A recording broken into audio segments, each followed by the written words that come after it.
pleasure to introduce Professor Londa Schiebinger to you, who will be giving a keynote lecture, as you can see on the screen, on gendered innovations in science, health and medicine, engineering, and the environment. And she's also director of the Gendered Innovations project at Stanford University. She's by training a science historian, but she, for me, is a true multidisciplinarian. And I very firmly believe that that's what the world needs, to bring all the disciplinary knowledge together and really think about the big global challenges that we need to solve and how to make sure that we look at those with our deep disciplinary knowledge, but also using the knowledge from other colleagues and truly building multi and transdisciplinary thinking and teams. And it's not that easy to do that, and it actually takes extra time and extra effort.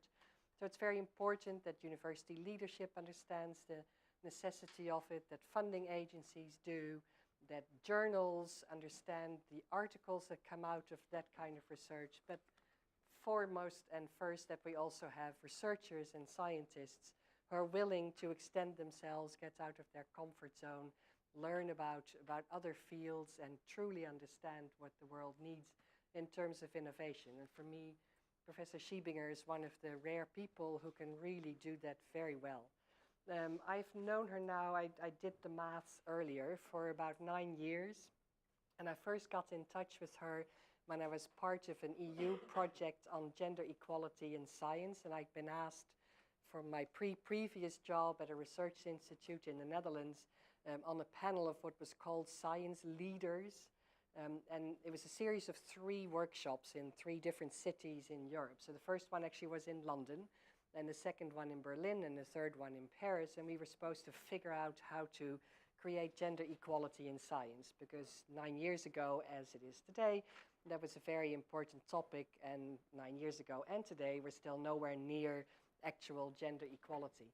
And it was actually fascinating because we were all active researchers and scientists, so we were thrown together to fix this. And in the first meeting in London, we all realized that we were just drawing from our own anecdotal evidence and we weren't getting anywhere. So we told the organizers who'd gotten the funding from the EU that we were in real need of gender expertise. So in the second meeting in Berlin, they had understood that, and they flew in a few of the world experts on gender equality. And Londa was one of them. And for me, that was the first time that I understood that you can think about gender equality not just in terms of culture and in terms of numbers, which are all very important, but also in terms of how you actually produce knowledge and the content of research and the content of innovation. And when you first started talking, I still remember sort of trying to get my head around it and not quite getting it. But then once you get it, you're bitten by the bug and it just never leaves you. So for the last 9 years, in everything I've done, I've constantly wondered whether or not there is a sex or a gender angle.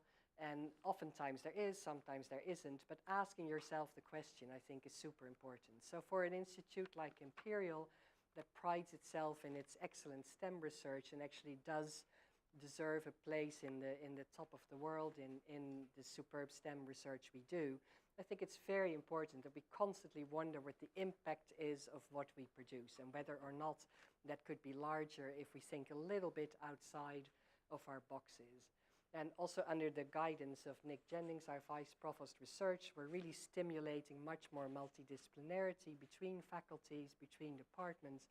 And I think that's where the real cutting edge research takes place. And Londa and I were at the Nature offices yesterday, the journal, and they also really begin to understand that they need to look beyond the deep disciplinary research and publishing only. It was a very exciting meeting, actually. So I think it's very, very timely that you're here now to tell us how we can improve what we're doing, to tell us what kinds of answers and questions, what kind of questions we need to ask and what kind of answers we need to produce. For me, this is the beginning of a longer collaboration, so I really hope we'll stay in touch and we'll start working with you on the very important things you're trying to do.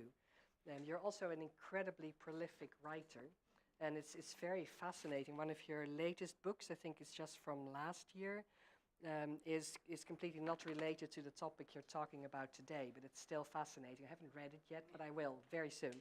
It's called Secret Cures of Slaves, People, Plants, and Medicine in the 18th Century Atlantic World. So on top of everything you're doing on this, you're also producing manuscripts on related but very different topics. So without further ado, I'd like to ask you to step forward and tell us about all the wonderful work you're doing. And thanks for being here. Thanks, Simone.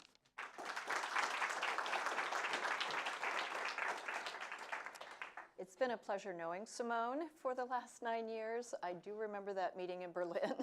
It was like, oh, yeah, they haven't considered the research aspect. So it was a lot of fun to introduce that. So today we're going to explore gendered innovations. Gendered Innovations was produced through a large international collaboration involving the European Commission, the US National Science Foundation, and Stanford University. We've now expanded into South Korea. South Korea has an entire Gendered Innovation Research Center, into South Africa, and we're tiptoeing into Japan, which, as you know, is a very traditional culture. And we have altogether brought together over 100 basic scientists and gender experts in a series of collaborative workshops. And we've also expanded into Silicon Valley. Of course, Stanford is right in Silicon Valley, but the companies, there's always a gap between academia and the companies.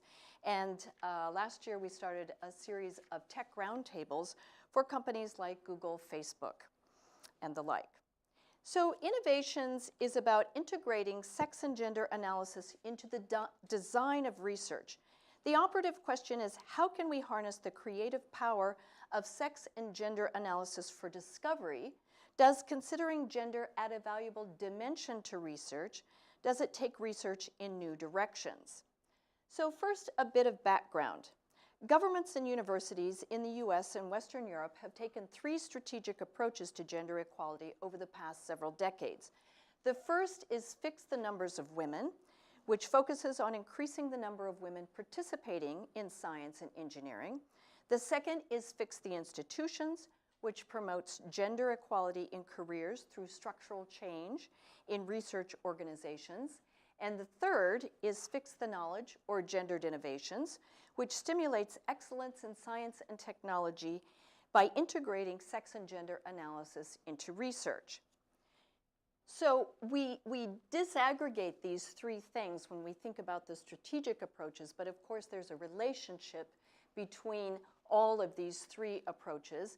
And we, my postdoc and I last year published a paper in Nature Human Behavior where we found a link between number 1 and number 3.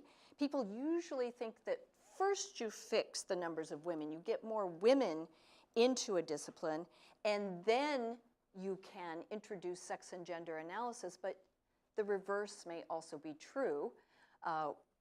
And it's very important for policymakers. Our findings demonstrate an empirical link between increasing the numbers of women in academic medicine and enhancing excellence in research by incorporating sex and gender analysis. So my short talk today will focus on this 3rd strategic approach, Fixing the Knowledge. It's the newest area and the most important for the future of science, engineering, and innovation. And this is what Gendered Innovations is all about. So let's dive in. Doing research wrong costs lives and money. For example, 10 drugs were withdrawn from the US market because of life-threatening health effects, and 8 of those pose greater threats for women. Not only did these drugs cost billions of dollars to develop, but when they fail, they cause human death and suffering. We can't afford to get the research wrong. But doing research right can save lives and money. And I like these kinds of metrics. This is an economic analysis of the Women's Health Initiative, which was a large US government NIH project done in the 1990s, which found they were looking to see whether or not women should take hormone supplements after menopause.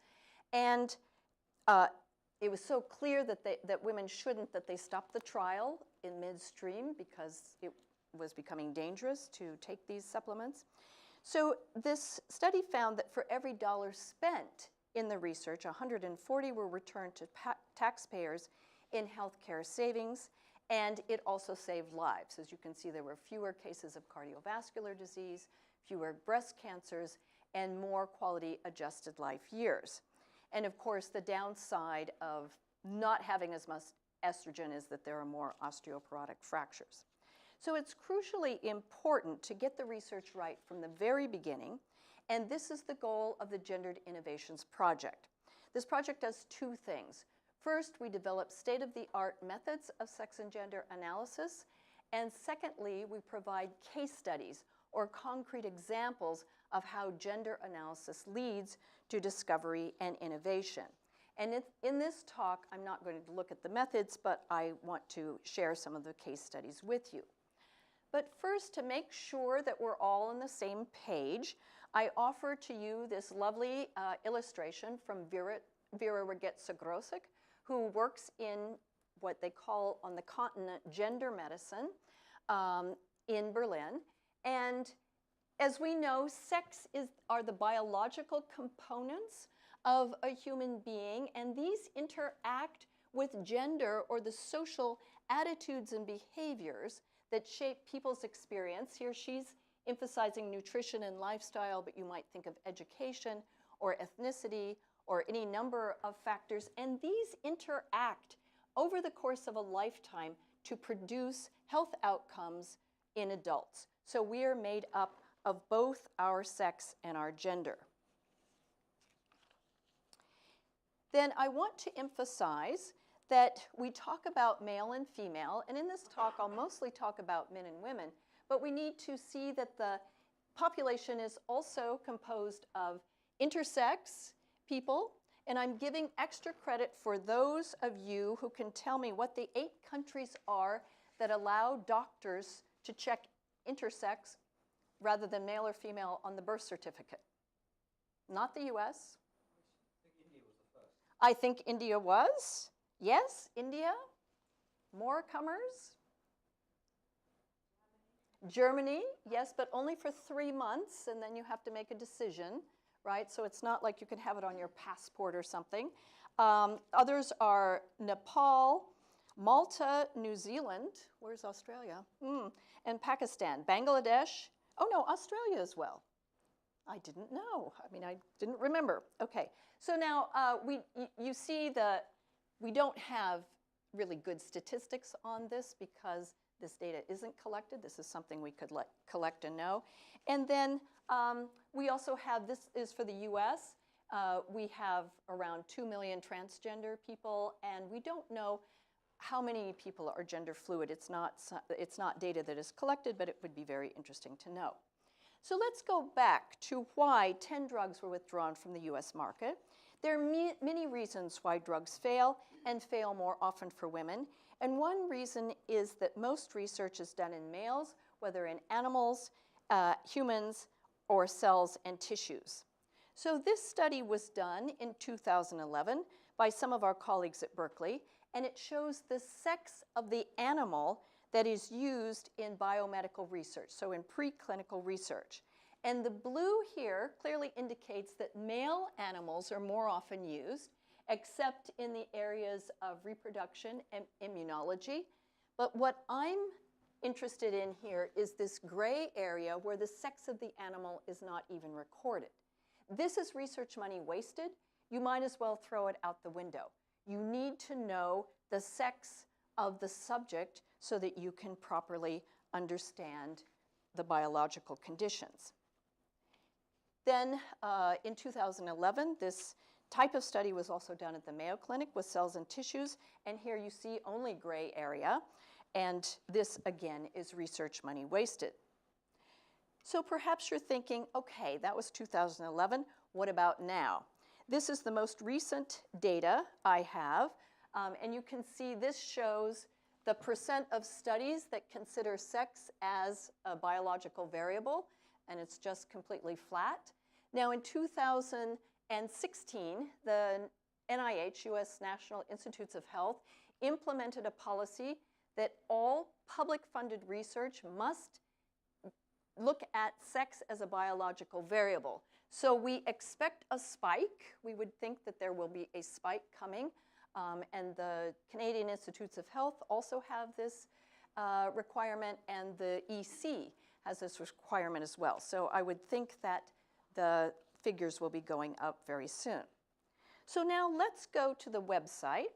I want to go to our Gendered Innovations website, and I'm going to do a first case study, and I want to talk about stem cell research.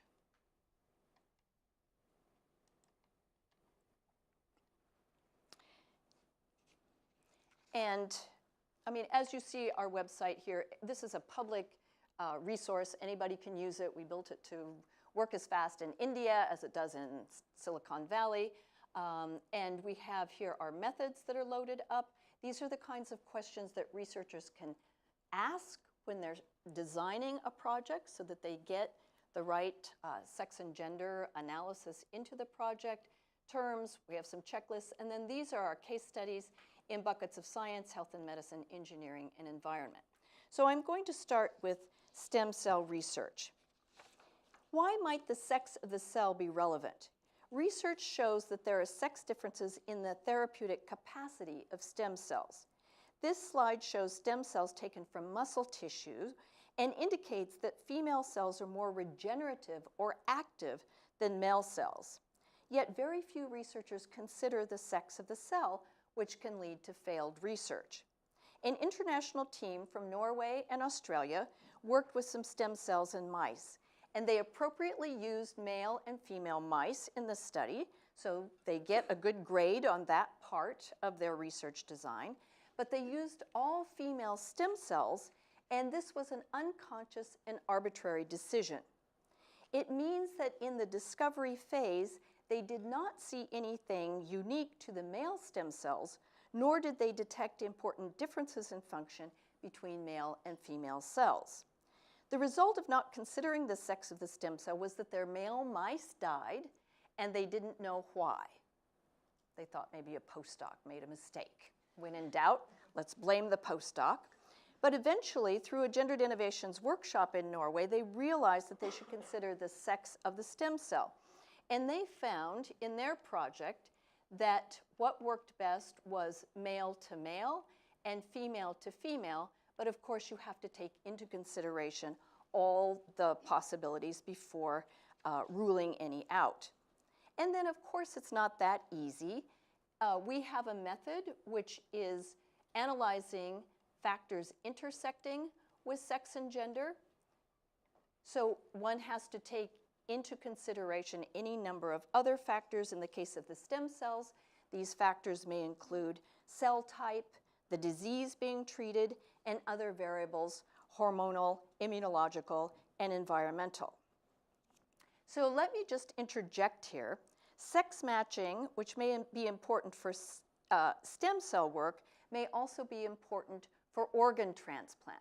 So I hope you never need a heart transplant, but you should look at the science if you do. For hearts, it seems that male to male, and for kidneys, male to male. Lungs don't follow that pattern. But even when the surgeon may know the best science of the sex involved, then there's a gender issue. In the US, anyway, I don't know about the UK, women donate more organs. So even if the surgeon knows the best science, the surgeon may not be able to implement because of gender relations in society. So there's much more that we can say about biomedical research. We have a number of case studies, but I want to turn now to engineering and talk specifically about machine learning. And I will talk about natural language processing and focus on machine translation.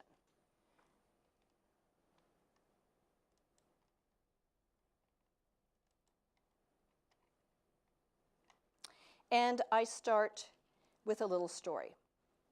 So some years ago, I was in Madrid, and I was interviewed by some Spanish newspapers.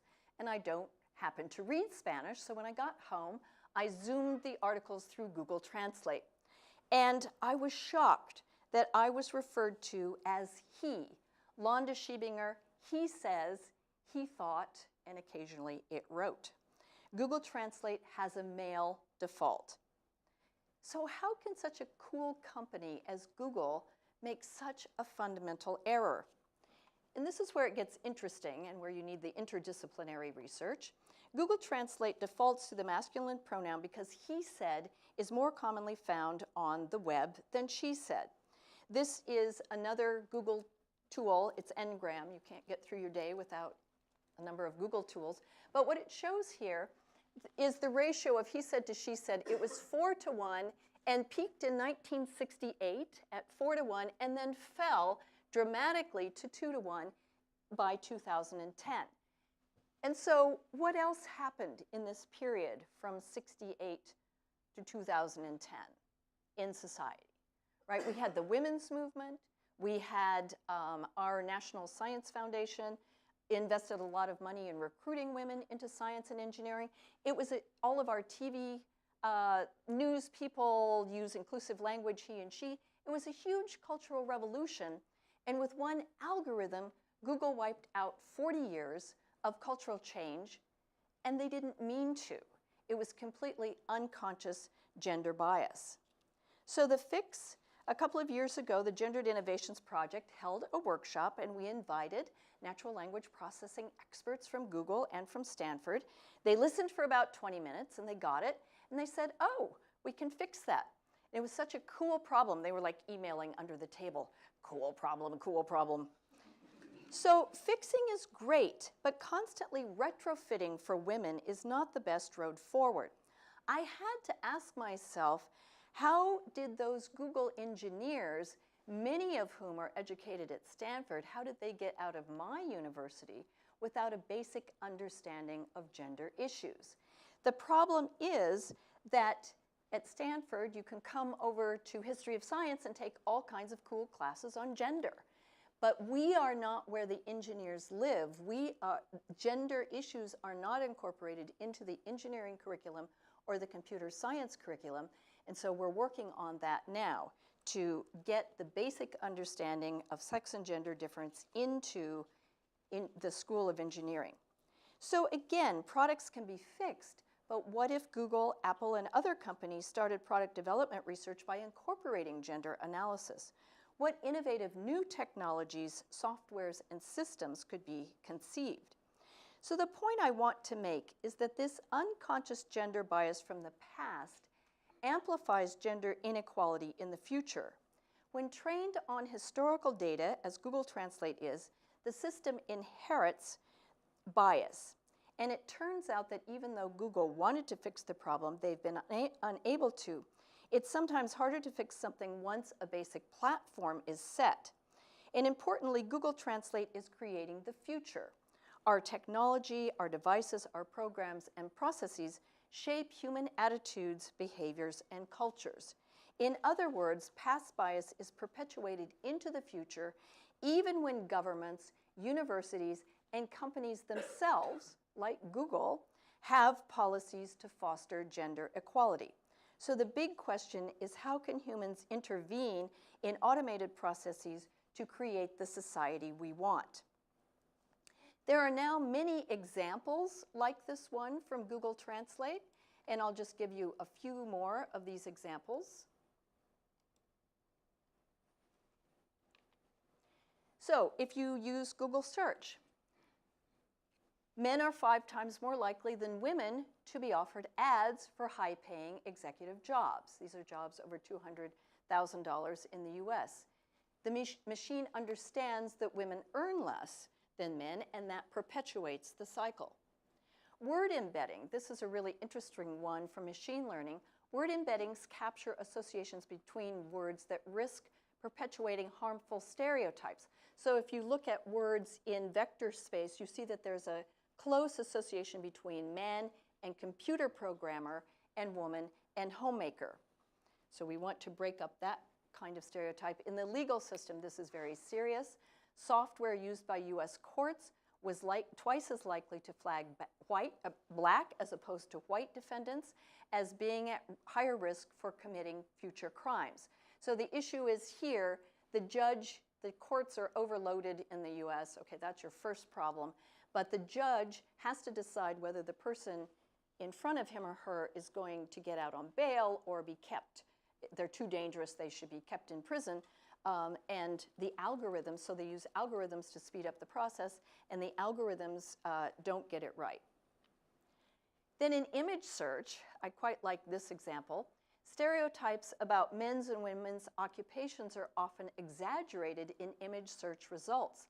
A search for nurse results, the word nurse, results in disproportionately low numbers of male nurses compared to their actual representation in the field. In the US, that's about 10%. So you search the word nurse and you get women, women, women, and the men who are in that profession don't see themselves reflected. The opposite is true for CEOs. So you search for CEO, you get men, men, men, and not the women, the percent of women in the field. And now here I think we have an interesting question. If you want to fix this, do you have the search results return to you 10% of the nurses who are men? Or do you want to be aspirational and have equal representation in the images, hoping that you can recruit more men into nursing? I think it's an open question and interesting to discuss. So there are lots of solutions to these problems. And I have to say the computer science community is on this.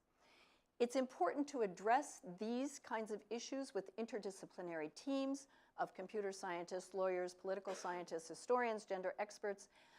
And the goal is to optimize algorithms that guarantee fairness. So next week, Thursday and Friday, we're having a workshop at Stanford where we are identifying the problems. Where exactly in machine learning does bias reside, whether in the input, the output, the predictive models, or the algorithms? Importantly, we want to map the solutions, and we want to discuss who should be involved in the decision-making to fix these problems. Is it going to be the computer scientists themselves, in which case we need to change the education? It needs to include more social issues, more ethical issues. Should it be teams of ethicists? Sometimes this is too late, or maybe it should be government oversight committees. Now let's shift gears from machine learning to robotics. And we held a workshop in January on gender and robotics. So again, these workshops are like with roboticists and then with gender experts, people who have not worked together before. And we had several questions. We wanted to know, why do people feel the need to attribute gender to robots? After all, they're machines. Is gender domain specific? Is a woman's voice ideal for dating advice and a man's voice ideal for tutoring, math tutoring? What genders a robot? Is it the appearance, the voice, the mannerisms, the movements, the demeanor? Then we were interested in gender and emotional intelligence. One of our experts is in haptics. We wanted to know what is the appropriate social touch between robots and humans.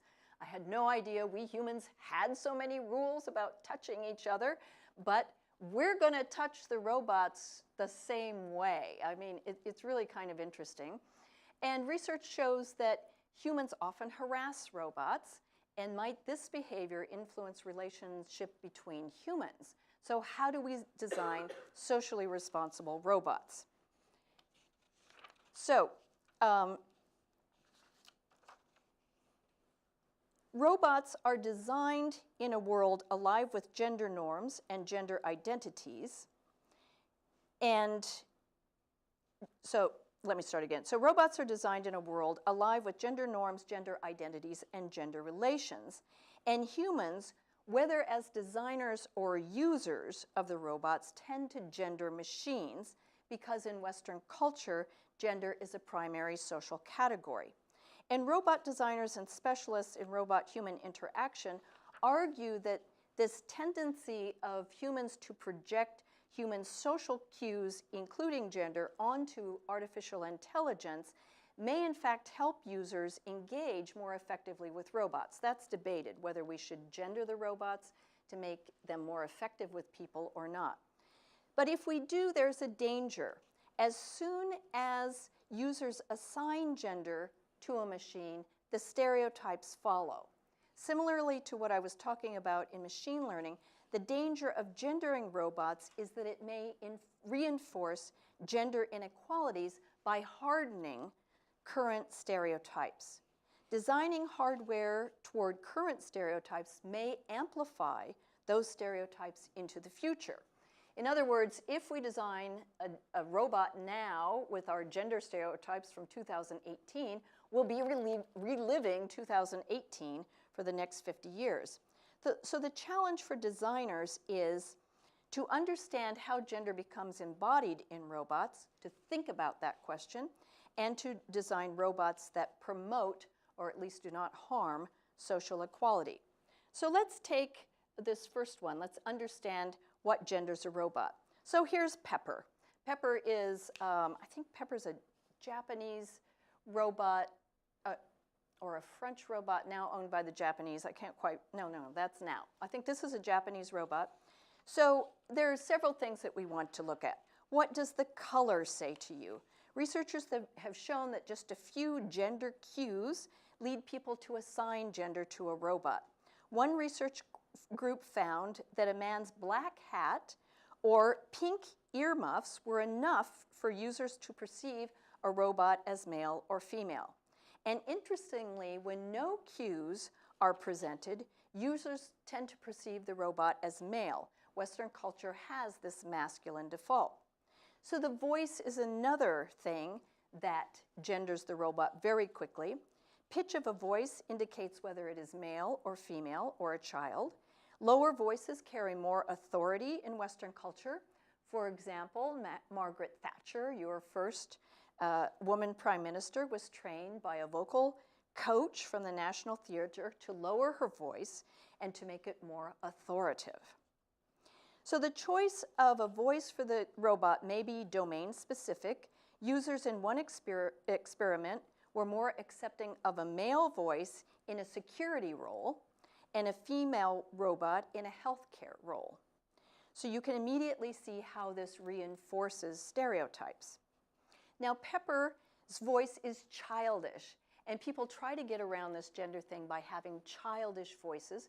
They're non-threatening. A lot of these robots, this one is used more for entertainment and for malls and that sort of thing, but many of them are for healthcare or for elderly care, and a child's voice is not threatening. So they try to use something like that. Now, the name Pepper is a nicely non-gendered name.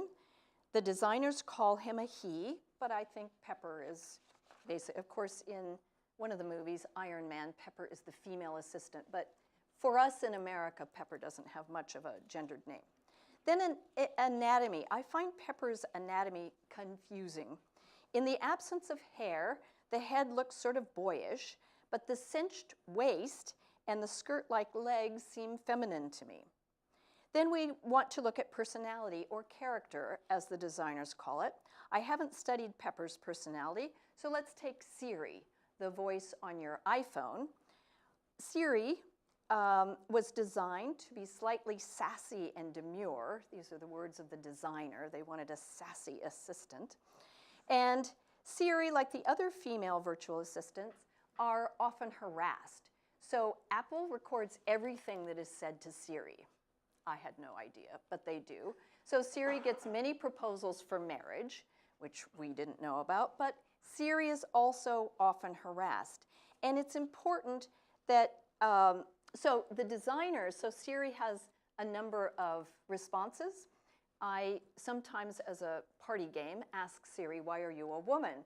And you get 3 or 4 responses out of Siri, right? They're like programmed responses. She says, I was not assigned a gender, meaning it's my fault I'm assigning her a gender, not Apple's fault that she has a gender.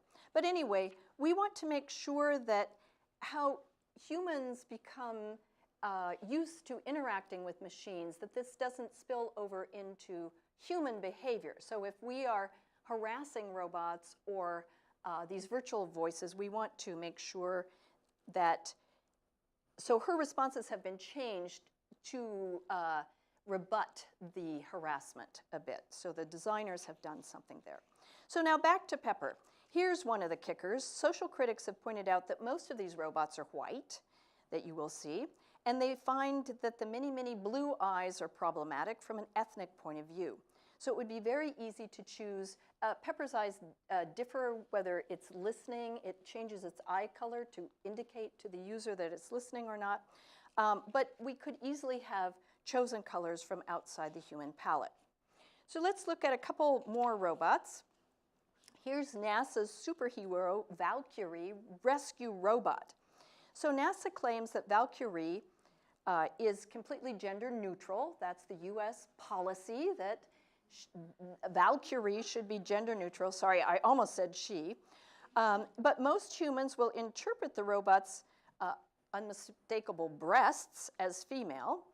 But nonetheless, the broad muscular shoulders and the visual representation seem decidedly male to me, but I read the backstory of Valkyrie, and the designer, because he had a 7-year-old daughter, wanted to challenge gender stereotypes and create a superhero who was female. So this is supposed to look female. Now, NASA gives you a long story about why there are breasts, because there's a battery pack, and poor Valkyrie can't balance without having more weight on the front. But did they have to give her cleavage, is what I want to know. Okay, so I'm happy, so you'll be happy. I was very happy to find these robots because they're customized around ethnicity, different skin tones, and Milo was designed for learners with autism spectrum disorder. Now, Milo only comes in the male variety, and of course, more males suffer from autism. Females are underdiagnosed, but perhaps it's reasonable that this is a male robot. But I do think we would then need something for the millions of girls who are also suffering from autism.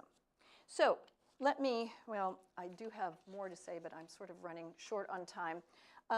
So what we want to do is know if we can design robots that promote social equality. There are 6 options I think we can take. We can challenge current gender stereotypes with our robots. We can design customizable robots where users could pick or choose features. We could design genderless robots. We could design gender fluid robots. I haven't found any examples of those. We can step out of human social relationships and just a lot of assistive robots are animals, little seals and teddy bears and things. Or we can design robot-specific identities that bypass social stereotypes. So the important thing here is that we create a virtuous circle. So robotics can be a catalyst for changing gender norms, or at least not reinforcing stereotypes. So we have culture here, which is full of gender norms, and the designers have the opportunity to challenge those norms. So the robot can embody gender norms that promote equality. This will influence how children think, how people in society think, and we will come back and can eventually change our gender norms. I think that's the goal. So I think I'll cut down. I wanted to say a few things about policy, so maybe I'll just skip through the rest of this robot stuff. Okay, so let's conclude with a quick look at policy and what Imperial College can do. And I would like to know here in the audience, how many of you evaluate grants for granting agencies? Ah, that's a lot of people. So granting agencies can, let me get over here. This is an important step.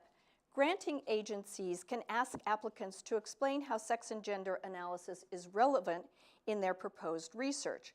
I consider the European Commission the global leader in this aspect with their Horizon 2020, asking for sex and gender analysis in proposed research.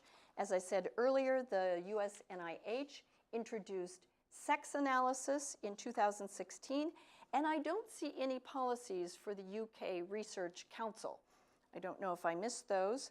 And I think influential Imperial faculty should ensure that sex and gender are designed into research in the UK and that this becomes an important part of the UK research funding requirements. Now, the next step, how many people here review for peer-reviewed journals? So again, a lot of people. So importantly, editorial boards of peer-reviewed journals can require sophisticated sex and gender analysis when selecting papers for publication. And Simone and I were at Nature yesterday. Was that just yesterday? Yesterday.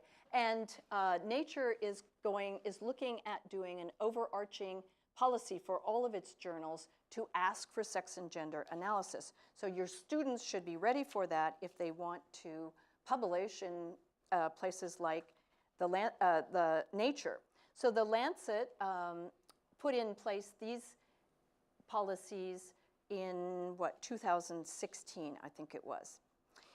Now, to support research, it's important for universities to integrate sex and knowledge and analysis into the curriculum. And here's where Imperial will shine, I think. You have Simone, who's working on curriculum. I'm aware that many departments here hold the silver awards from the Athena Swan, and I think you can go a step further by integrating sex and gender into the research, not just into the team building and that sort of thing. And I think Athena Swan will be moving toward this as well in their certification process. And then finally, industry. Products and systems that incorporate the smartest aspects of gender can open new markets. Products that meet the needs of complex and diverse user groups enhance global competitiveness and sustainability. So there is much work to be done. Researchers need to learn sophisticated methods of sex and gender analysis. Universities need to incorporate these methods into the curriculum, and corporations need to integrate these insights into product design. But eyes have been opened. We cannot return to a world that ignores gender. Innovation is what makes the world tick. And as I hope I've begun to show, gendered innovation sparks creativity by offering new perspectives, posing new questions, and opening new areas for research. Can we afford to ignore such opportunities? Thank you very much.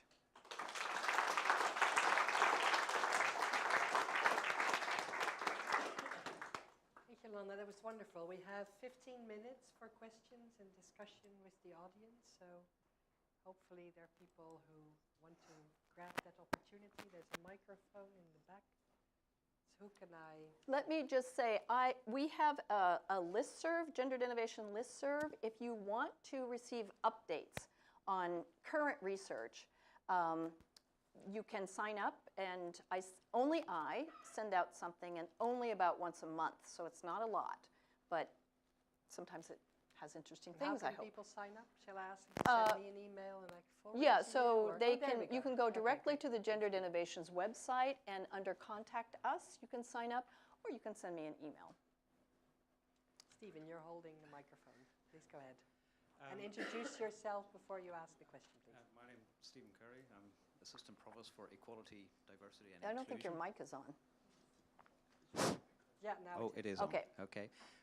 Stephen Curry, Assistant Provost for Equality, Diversity and Inclusion. I was interested in your remarks about the role of Google and the design of robots in challenging societal stereotypes around gender. I mean, if one was to play... And ethnicity.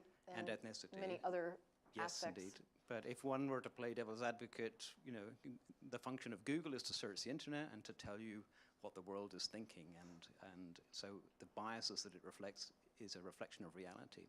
If one is to try and use that technology to challenge stereotypes, how do you construct a system whereby, which determines who gets to decide what the norm should be or what the target should be in terms of the way that is presented? There are already enough concerns about the invasion of Google and Facebook, these gigantic tech companies, into many streams of society. So like what sort of governance can be put in place to determine what the norm should be? Okay, so the issue is that if we don't do anything, so doing nothing is a decision, right? That's a decision. It reinforces the status quo. And Google isn't neutral in what it's doing. As I tried to explain, if you do nothing and allow the algorithm to return to you these past biases, it actually amplifies inequality in the future. So Google Translate is now, I am an active woman, an intellectual woman, but I'm being translated as he. So it's adding he's to the website, to the web, and it's going to reinforce the notion that intellectuals are he's. So by doing nothing, we are allowing many things to happen, right? So that's a decision right there. So to say that we have to take a decision, we're already making a decision. And I think that places like Google and that a number of machine learning people are only becoming aware of this. And as I said, they're on it. They're very open to it. The people coming to this machine learning workshop are, technologists and also social scientists and the like. So I think that we need to take active decisions about these things and not just be passive in the face of this. So you're already making a decision by just letting it run, and we now need to actively intervene and decide. We are humans. We are making this technology, and we need to decide what we want and what kind of societies we want. And I mean, the whole Facebook thing in our elections, that's really very serious. Can I ask a counter question? If we would allow black defendants to not be out on bail just because there's a problem in the algorithm that we may want to not intervene with? I mean, I'm sure that you're not proposing that, because you were devil's advocate. But if you just allow the system to be the system, we're really seriously disadvantaging people. I mean, that's a good point, and you're absolutely right that not doing anything is also a decision. But it's a very easy decision to make but because it just happens by default. The question was more about what is the mechanism to implement a system of governance that achieves the desirable end. Yes. And I don't know if there's an answer to it. I don't think there's an answer right now. Our NSF in computer science they do algorithm audits. When we had President Obama, the Office of Science and Technology did several reports on algorithms and the social context and consequences. And then at this workshop, there's another group that works for fairness and transparency in algorithms, and some of those people are coming. So I don't know. I will be asking my workshop participants if we have those kind of solutions now, but I think we need to be working with policymakers to decide how we will make these decisions. Hi, my name is Alexa Siegel, and I am doing my PhD here in health economics. I'm also the founder of Queries, and I will be in the Innovate contest on Tuesday, if you saw the back of this, which I'm really excited about. My question is about gender fluidity and how we're moving towards more of that kind of ambiguous gender and sexuality and all of that. So for example, the Google images where you said, you can do 50-50 representation, or you can do a representation of how it actually is in the field. So when we're moving towards gender fluidity and things like this, how do you decide which to pick? And then how do you think sexual orientation will play a role in the future in all of this? Right. So what's interesting to me with this new scholarship on the gender bias in algorithms is that you can only, to find this bias, you use men's and women's names, and you can't get transgender names. This is a problem I'm putting to my computer scientist friends on next Thursday. Even by doing this scholarship to show the bias in the algorithms, we're reinforcing that gender is just men and women, because that's how we can identify the names. That's how you can see it. So I'm interested in what new tools can we develop so that we can get a more nuanced sense of what's going on in society in the first place. So I think, so lots is going on with transgender and gender fluidity. These are values that I would be advocating as we make these, decisions about how we should move forward.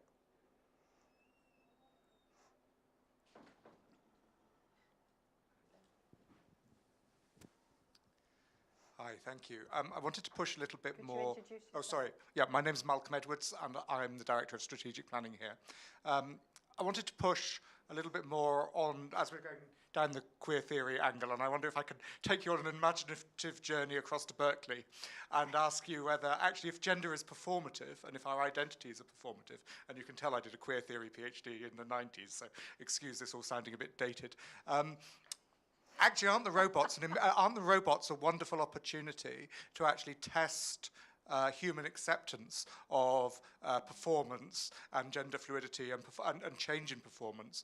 Because whilst in some ways robots are much more constrained than we are in terms of the fluidity of their performances, in other ways, not having a psychology perhaps, their performances can be more fluid. And in fact, isn't one of the things you could do with a robot to have it adjust its gender performance depending on the way in which it's being received? And I think that would be actually really interesting. I'm sure Professor Butler wouldn't accept that her theories could be empirically tested, but actually it would be a really interesting experiment. Well, one of the slides I skipped was to actually recommend that Stanford and Imperial do some kind of human-robot interaction experiment around gender equality. You could do it around gender fluidity. We are all fluid, right? I mean, I have to adopt masculine behaviors in my profession, and I hope I'm adopting softer behaviors at home, though I think my family would not think so necessarily. But yeah, so the robots should be adjusting their behavior according to the person. That's one of the goals of emotional intelligence. I don't think we're very far with that yet. But I was looking into the question of emotional intelligence, and I was realizing that the roboticists are teaching us how to reduce our emotions to one or two cues, right? So I went to Berkeley, actually it's a Berkeley website, and I did an emotional test to see if I can read emotions in people. And I was getting some wrong, and I consider myself quite good at reading emotions. And then they would explain to you why it was wrong. But then I realized it was a shape of the shape of an eyebrow, a particular shape of the mouth. So at the same time that roboticists are trying to develop emotion in the robots, so emotional communication in the robots, the feedback loop is teaching us humans, in a sense, to reduce emotion. And this is, so then I want to say whose emotion, right? So I'm concerned about keeping the variety of gender experience we have and loosening that up so people can express whatever they want to express. And I think as AI and the robots come, we have to really think about these issues as we design these things so that we keep the kind of human flexibility which allows for cultural change, which is what I as a historian study. And so, we want to be able to achieve equality eventually. There are two questions there in the back. Oh, Bianca has one. You already hold the microphone. Do you want to? Hi, I'm Bianca Wilson. I'm a postdoc in Simone's office. So my question was about, you said that historically people have looked at, first of all, recruitment, then culture change, and now knowledge. But my question is, if the same people are programming the robots and the same people are doing the workshops, then surely they're going to do that in their own identity. So if you don't change the recruitment, so you have more people of color and more women actually in the positions, how can you change who decides what you should put into developing the robot? So in terms of your wheel about culture, what cultural norms are, in what circumstance, depends on who's doing it, and what people see as acceptable is often influenced by your ethnicity and your background as well. And I just wasn't sure how you think about, actually, if we have the same people, how do we change that? Well, so I don't want to let the majority off the hook. I think that analyzing gender is something that people can learn, which is why we developed 12 methods to guide people in that work. Yes, you want diversity in the design team as well, but we have to break the cycle somewhere. And so we need all designers and all researchers to consider gender analysis, sex analysis, ethnic analysis, so that we can make a change. It shouldn't just be that I, as the woman in the room, am responsible for the gender stuff. And, you know, this would not be the right thing. So we need inclusion in the teams, and we need inclusion in the knowledge, and they aren't linked, right, to biology. So it is linked to social experience, but, you know, we have to break the cycle, and I think we do it by teaching students, by integrating all of this stuff into the curriculum. There's a question, Laura, just in front of you. I run a lab here that does a lot of research on the future of organizations, and we have a data set where we have observations of about 100,000 employees of a large company, and we looked at kind of gendered paths to promotion in there. So this is me as a white male doing that. So I agree with what you were just saying. But what was really interesting to me, and this gets to the point that you were making earlier, is kind of about the difference between description and advocacy in science. So a lot of what we do, we have this notion that we're just going to tell you what is, and that's sort of, you know, what's kind of a problem with some of what you were observing about Google. We found that there actually wasn't a lot of discrimination in terms of promotion and pay in this company at most of the places in their hierarchy. But at a few key places, there were big differences. And those were in spite of a lot of work that the company was doing to try to right the wrongs that were there. So then it came to, well, you have to kind of get outside of that context. And we are trying to describe that in order to try to also do advocacy at the same time. And it seems to me like there's a balance between how do you use description, but then flag that what you're doing is trying also with that to advocate for some kind of change. How do you, in your guidelines and in the work that you look across, sort of balance this, like science is just description versus no, you can do advocacy as well? Well, I don't know if you've got 3 hours. I'm a historian of science. Science is never description, right? So, I think we had an interesting discussion at Nature yesterday about panels for conferences. So surely you want some women on those panels. You want some representation of underrepresented minorities and that sort of thing. So do you use the percent? So for your, is it descriptive? Do you use the percent of PhDs prepared in that area? Or do you try to balance the panel? I mean, we're making these kinds of decisions all the time. How do you want to foster equality? So I think we're, say, if you take physics, we're well aware of what percent women are physicists, right? And so that's information, that's data, that's empirically known, so we can know that. But then I think when we're doing classes and when we're doing panels, I think we can be more aspirational. We can attempt to encourage more equality. That's how I approach these things. There's another question there, yeah. Thank you.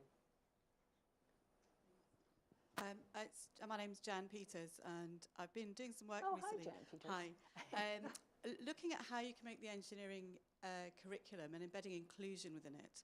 So looking at both the policies and practice within the department that you need to do, but also how you can teach it. And one of the things that's been flagged up in the conversations we've been having while we've been exploring this at a number of different universities, but not at Imperial, was the response from undergraduate engineers when they're presented with social science research, and this is undergraduates and postgraduates. The response, what's it? When you show them or give them some social science research to use as a sort of stimulus for innovation, as evidence for designs and so forth. And they tend to unpick or pick holes in the research and the methodology, and they'll do everything they possibly can to devalue it, rather than seeing it as something that's valuable and can help them to think differently about problems and designs. And I wondered if, in your thinking, there will be a follow-on. We had a symposium 2 years ago over at UCL, and there'll be a follow-on at the Royal Academy on the 9th and 10th of July. So if I can pass the information on to you, I will. So I wonder if, in your conversations with your colleagues at Stanford, whether you've had any, you've got any ideas or success in terms of engaging undergraduate engineers in accessing, tolerating social science? Well, I don't know about undergraduates. So I work with scientists and engineers in many different contexts. And I find that the social scientists also have to meet them halfway. I wouldn't just hand research to an engineer and say, oh, this can help you. I mean, I wouldn't presume, right? So it's a process of dialogue. And in these workshops we have, there's a process of exchange and common language that has to be fostered. And there always has to be a common goal. If you don't have a common goal, no one wants to collaborate. So you have to find the common mission, and then people will find a way to work together. As Simone said, it takes more time, it may take more resources, but it's really productive in the end. So one can't presume. I would never, hand them something and say, oh, have a look at this. First of all, I have to find out what they're interested in. What are they doing? What have they looked at? My collaborator for this machine learning workshop, I was asking him the other day, why do you write so well? I mean, you're a computer scientist and you do biomedical data analysis. It turns out he was secretly a math major and an English major as an undergraduate. So he has huge bandwidth for understanding all this stuff. And we've now done, in 1 year, done 2 papers together. And, it's a very fruitful endeavor because I have the historical aspect to add, and he's got all the technical stuff to add. And then we have a linguist as well and another computer scientist. So it's the process, I think. I think there's time for one more burning question there in the back. Osip Kolindovich. I'm a theoretical physicist, and I was a bit, how can I say, I would change your statement as opposed to gender equality. I would call it human equality and innovation, because if you take the world, 50% roughly is male, 50% is female. And you've mentioned about minorities and everything else. You have left out a very large group which seem to be always ignored.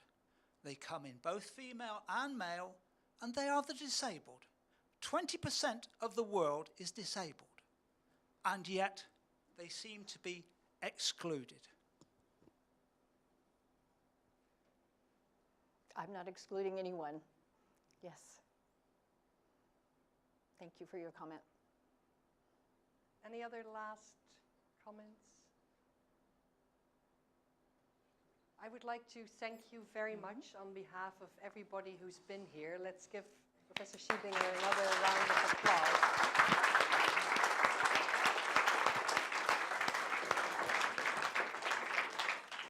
Said earlier, this is certainly not going to be the last time that we're interacting. There's a lot of opportunity both in the research and in the curriculum. We are a research-intensive university, and Nick Jennings and I will be working with you and your Stanford colleagues. Actually, one of the Imperial staff is coming to your workshop next week, and we'll try and work with Stanford on all the important tools that we need to integrate into our thinking. And I think that together we can really make a huge change. We can help one another, but you're clearly much more experienced than we are. So thank you very much. I have a small present for you that I'd like to hand you. There you go. You don't need to unwrap it. It's from the Victoria and Albert. It's a bit more posh than our gift shop. So thanks very much. There are drinks outside, so people who want to ask questions to Landa in one-to-one, they can do it during the drinks reception. We have at least half an hour or so to do that. So thank you very much.